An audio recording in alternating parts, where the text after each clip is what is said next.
세계 선교지 소식을 살펴보는 월드미션 브리핑입니다. 이번 한 주 동안에는 어떤 일들이 있었을까요? 먼저 아시아 소식입니다. 일본이 하천 범람을 예측할 수 있는 시스템을 개발했습니다. 이 시스템은 태풍의 진로와 예상 강수량을 조합해 계산할 경우 60%의 확률로 이틀 후에 하천 범람 가능성을 예측할 수 있는데요. 연구진은 올해 대규모 수해 예상 지역에서 시스템을 검증한 뒤 실용화를 추진할 계획입니다. 로드리고 두테르테 필리핀 대통령이 사형제 부활을 추진하고 있습니다. 필리핀은 지난 1987년 처음 사형제를 폐지한 뒤 도입과 폐지를 거듭해왔는데요.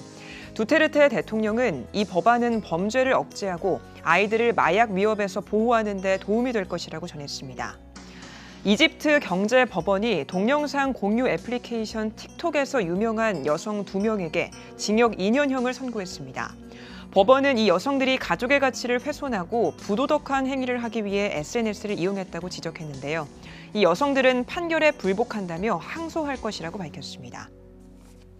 다음은 유럽 소식입니다.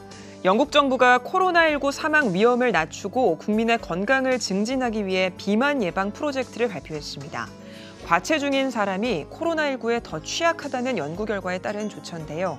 프로젝트에는 일과 시간에 정크푸드 광고를 금지하고 음식점에 칼로리 표시를 의무화하는 내용이 담겼습니다. 러시아가 청정에너지인 수소를 대규모로 생산하는 계획을 내놨습니다. 러시아 에너지부는 러시아가 미래 수소 생산 시장에서 성장 잠재력을 가지고 있다고 강조했는데요.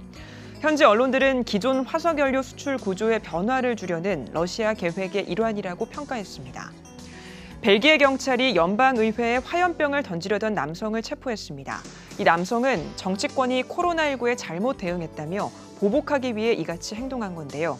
당국은 용의자의 행동을 특정 정치적 신념과 연결지을 객관적인 증거가 없다며 현재로서는 테러 혐의점이 없다고 전했습니다. 마지막으로 중국 살펴보겠습니다. 중국에서 2달 가까이 홍수가 이어지면서 우리나라 인구수보다도 많은 수재민이 발생한 것으로 나타났습니다. 이번 홍수로 27개 지역에서 5천만 명이 넘는 사람들이 수해를 받고 직접적인 재산 피해액도 23조 6천억 원에 달하는데요. 중국 응급관리부는 최근 5년 평균과 비교했을 때 수재민과 긴급 대피 인원, 직접적인 경제 손실액은 늘었지만 사망자와 실종자, 붕괴 가옥 수는 줄었다고 밝혔습니다. 지금까지 월드미션 브리핑이었습니다.